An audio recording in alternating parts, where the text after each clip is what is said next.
corn is good, corn is not good, everything is GMO, everything is processed, everything is... Hello. My name is Igho. Welcome back to Igho Initiative, where we create self-care systems to help us live our best lives and support our communities without sacrificing our health. If this is your first time on my channel, again, welcome. My name is Igho. I am a poet, community educator, wellness consultant, and owner of this platform. My chief aim is to support people with prioritizing their wellness on a regular basis and to be an example and proof of just how easy it can be to do so. If you've been here for a while, of course, welcome back to another Wellness Wednesday Chats. Today, I'm going to be talking about eating well and healthy eating, what that could look like, just overall physical wellness and being mindful of what you are eating. I wanted to come on and do this video because I get a lot of questions about like how to eat healthier, and people have many assumptions about me and the way I eat and my lifestyle. So I figured I would make a video addressing some of those questions and assumptions so that when other folks ask questions, I can direct them to one solid place. I'm going to do my best to include all the information that I do know. Disclaimer, I am not a doctor or nutritionist, obviously, but I'm just going to be sharing what works for me and my body and the things that I've learned. My physical trainer is a holistic wellness nutritionist practitioner, so she encompasses all of those things. I also do lots of research on my own, so that's how I've amassed this information. But again, this is information that is catered to my body, my preferences, and what works for me. I'm going to be sharing tips on how to figure out what works for you and your body as well, so stay tuned for all of that. So for those of you who don't know, I've shared little bits and pieces here and there. If you've seen some of my what I eat videos, you already know that I eat a vegan or plant-based diet. For the most part, I eat whole foods. Sometimes I'll have processed foods here and there, but 98% of my diet is plant-based whole foods. And I have been vegan for about 4 years now. Before that, I was vegetarian for close to 10 years. The reason why I decided to go vegetarian was honestly at the time, a lot of my friends around me were already vegetarians and were just kind of like urging me to try it out because I was curious. I'm like, how can you eat a meal without any chicken? I didn't understand that because I grew up very Nigerian and the meat in the meal was kind of the main event. But really, the only type of meat I really ate was chicken, the occasional fish and goat if my dad was making it. But at that point, I was living by myself, and the only thing I was cooking really was chicken at the time. Long story short, in 2010, I just wanted to try it out to see if I could do it. And a week went by, 2 weeks went by, a month went by, and I was like, oh, I could do this. So I was just like, all right, if I could do it, might as well just continue doing it. And that's really how I became vegetarian. My first stint at being vegan, it was purely because I wanted to lose weight at a specific time. So I gave myself, I think, 3 months to lose 15 pounds. And the first week I lost 13 pounds because I simply just eliminated and I didn't replace, which I'm going to talk more about later on in the video. And so that didn't work out. After the first week of me losing 13 pounds, I didn't like the way I looked. My collarbones were really sunken in. I used to be a very skinny, tiny person when I was a child, like all very sickly looking, and my collarbone used to be something that made me feel self-conscious. When I lost the 13 pounds, my collarbone was looking like I used to look like when I was a kid. I didn't like it, and I was like, we've had enough of this. The next week I think I lost about another 3 or 5 more pounds, and I was like, we need to stop this. And so then I went back to eating my cheese and eggs because I loved both of those things very, very much. And then in 2017, I watched the documentary What the Health, and that's all she wrote. I was like, I've had enough of that. The main gist behind it was that a lot of the things that they kind of put into the animals and the way that they raise the animals and farm the animals is just super unethical, and I just didn't want all that energy inside of me. Like, I just didn't trust what they were feeding animals and how they were raising them. At one point I did start to try to eat fish again. I've had very weird body issues, and so I just to kind of control where I wasn't looking too sickly, I was like, maybe I should start eating more fish, because my doctor at the time was saying that I wasn't getting enough protein and iron in me as I should be getting, because I'm also super anemic. And so I was like, maybe I could just start eating fish again. And so I was literally in the midst of starting to eat fish again. I used to love salmon, and so when I watched that, I was just like, it really doesn't matter. Even if it's organic, you can't really trust it. And you could say that same thing for vegetables as well. But long and short of it is just, I just didn't want that energy that they were putting into animals and all the toxic chemicals and stuff in my body. And so I was just like, I've had enough of that, and I'm just going to be more intentional about this vegan journey. And so literally, I was watching the documentary. I had a whole crate of eggs in my fridge. I just bought a fresh pack of salmon from the grocery store. I knocked on my neighbor's door and I was like, hey, I have some extra salmon and eggs. Would you like some? And I gave it to them, and I haven't looked back since then. I do eat lamb once a year for Passover. And then I think I probably messed up like a couple times where I don't know, I had spirits on me. I was just craving, and then I ate something and I felt completely terrible afterwards, so that I know that meat does not work for my body. And it just doesn't say well with me. If I put something in my body that I haven't had in a while, my body doesn't agree with, it will show all over my face. I will literally feel physically ill. The only time that doesn't happen is when I eat lamb. For the first year that I started eating lamb for Passover, I did try to prepare myself up until then so I didn't throw up.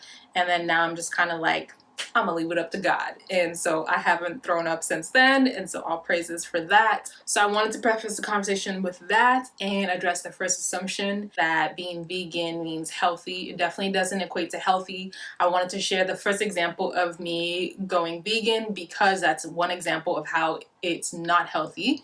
It could go one way where you completely eliminate meat, but you don't replace the good stuff that meat was providing. So like protein, healthy fats. I took out a whole portion of my diet and didn't replace it. So that is what caused me to lose weight drastically. Then there are the vegans who go the other way, where they stop eating meat, yes, but then they OD on carbs and like everything else that isn't meat, and without like really thinking about balancing things out, and then they gain weight. So vegan doesn't necessarily mean healthy. The other assumption that people make is that healthy food is expensive, that it's expensive to be vegan, it's expensive to be health conscious, and I personally believe it's a myth. I don't spend money on a lot of other things. Like food is important to me to make sure that it nourishes my body and it's healthy for me. So I will spend between $30 to $60 or $70 a week on groceries, depending on what I'm eating that week or what I planned that week. But for the most part, I don't spend a lot of money on food. I feel like meats are expensive to buy. Vegetables are fairly decent price, especially if you go to farmer's market and you know that you're getting good ingredients. Not everything needs to be quote unquote organic. Why do you need an organic avocado? There's certain things that you should obviously be getting organic, but there's just some things that's just like, what's the point of getting organic on this? Or there'll be like a vegan stamp on things, and it's just like, how else would an almond not to be vegan? You don't need to pay for things that are branded just to say that they're vegan. Like, I know that's vegan. What else would it be? So just be mindful of those things. That's where people can pay more than they should for certain things. And it's just a perspective shift. If you think it's expensive, then you're going to continue to think so. You're going to continue to buy certain things. But if you are intentional about what it is that you are buying, where you are buying from, and not trying to buy everything organic. So just do your best with what you've got, but I promise you it is not any more expensive than someone who eats meat regularly. I often get questions about, okay, so you don't eat meat, so then what do you eat? And then there's questions about like, what do I substitute for certain meats and stuff like that. I'm not big on like there has to be some sort of meat situation in my meal, but there are veggies that I do love and can be substituted as meat. So things like mushrooms and jackfruits and eggplant are some of the main things that I use as my meat substitute. I will have the occasional tofu here and there, but I eat it in moderation. And then people are usually asking like, what do you think about keto diet? What do you think about this diet? I don't really know about other diets and stuff. I've never really tried to like, I'm gonna go on this diet, so to speak. I just eat plants and fruits and vegetables. That's all I know. And I do the occasional cleanse, but like that is what I focus on. I don't focus too much on like let's eliminate carbs and things of that nature. Yes, I will opt for gluten-free on certain things just because I know how it feels in my body. I usually will just substitute for a healthier version of something. So I really love pasta. Obviously I can't have egg noodles, but instead of having the regular like wheat pasta, because when I eat it, it literally just, I feel super heavy and I always want to take a nap. The itis is not a good thing, believe it or not. And so I will just substitute it for a chickpea pasta, for instance, or black bean spaghetti like you've seen me make multiple times. Or I'll spiralize some zucchini. That is a lot more lighter than regular pasta. What is it that you're trying to avoid in your diet that you don't want to eat too much of? Eat that in moderation. What are some things that you know that you really enjoy, and what is it that you're trying to avoid? And then just substitute that part of your meal. There's so much information out there. One day something is good for you and then the next day it's completely not. So I just stay away from diet and things. And so that's usually my response. And the last type of question I usually have is around energy wise. I always feel so tired when I eat this, or I feel bloated. And my suggestion is to pay attention to those foods. So as I said, one day something might be good for you and then the next day we're receiving new information that it's actually bad for you.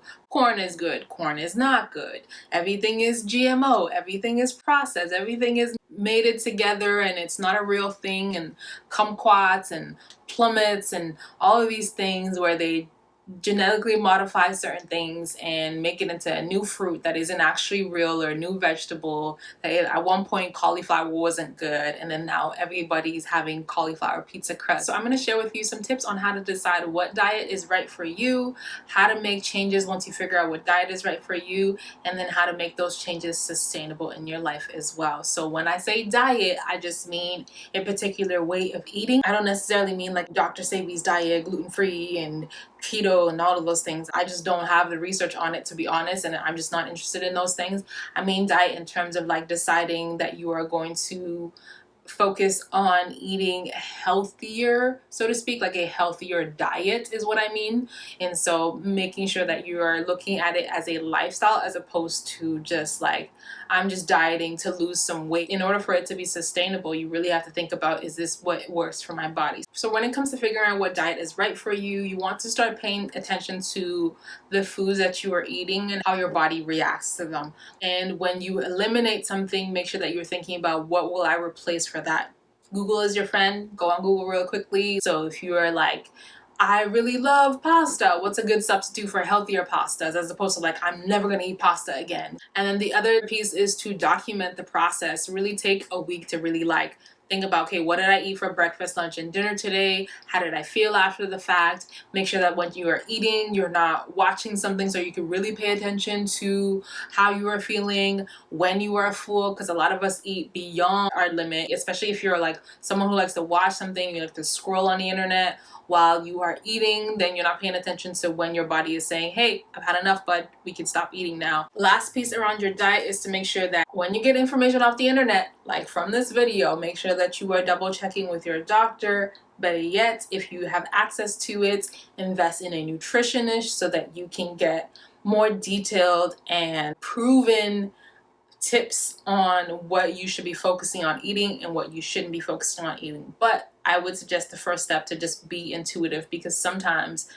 doctors are just playing a guessing game. It's just a trial and error, really. And so you could start the trial and error process with just yourself. So the next thing I want to talk about is how to make changes. You want to start with smaller substitutions for things. So if you figure that certain things that you are eating deplete your energy, you feel really tired all the time, so you want to switch those things out. Foods that are good for energy level or that you should be eating in the mornings. Just some examples are oats. Oats are really good in the morning because they have complex carbs and keep you satiated for a long period of time. But make sure that you are using either rolled oats or steel cut oats. Whatever you do not get quick oats, even if it's organic quick oats. If you're eating quick oats all the time and you're wondering why you're always tired, it's because it's been super processed. So oats, bananas, nuts, and nut butters are really good as well. But also you don't want to eat nuts straight in the morning. If you're starting off with fruits, you should be good. Also, you can make sure that you are eating fruits that are in season. That's another tip for staying on a budget, so to speak. If you're buying fruits that are in season, they're not as expensive. If you're going to farmers market, they usually are selling fruits and vegetables that are in season. Substitutes for coffee. I tried bamboo, that's pretty good.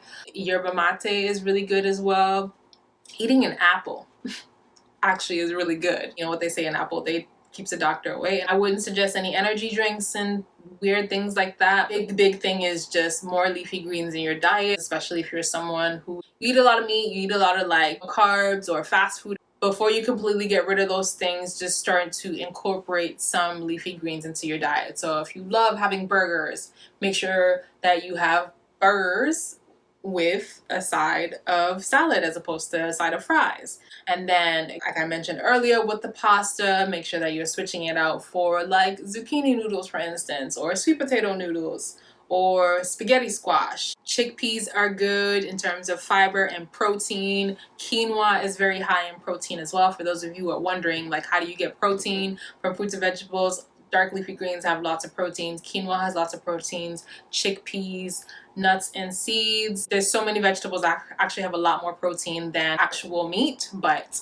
that's another topic. Other changes you can make is you can try intermittent fasting, which is ideal times in a day where you can eat. So eating for 8-hour time block during the day, 16 hours of fasting, 8 hours of eating. Don't eat past 8 p.m. is the big thing. If you get hungry a little bit before noon, that's cool. You can do what you need to do. Maybe have some tea or something, have a fruit snack. The last piece is how to make these changes sustainable, how to be consistent with your new way of eating, your new lifestyle, is really just to decide that this isn't going to be another fad diet, that you're going to try to lose weight, decide that you are going to make this a lifestyle for you. And then the next thing is to get some accountability. Let some people know, hey, this is what I'm doing. People will label you as certain things, but focus on the people who are here to see your growth, and those people can be able to hold you accountable. Also, invest in support. And the next two pieces are to meal plan and to meal prep.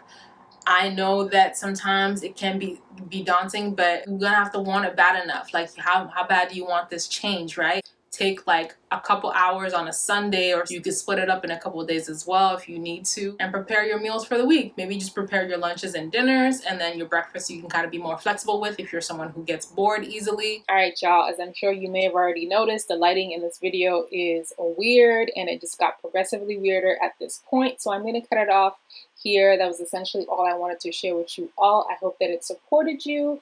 And if you enjoyed the video, feel free to give it a thumbs up. Sharing is caring, so also share with a friend who you think might benefit from this.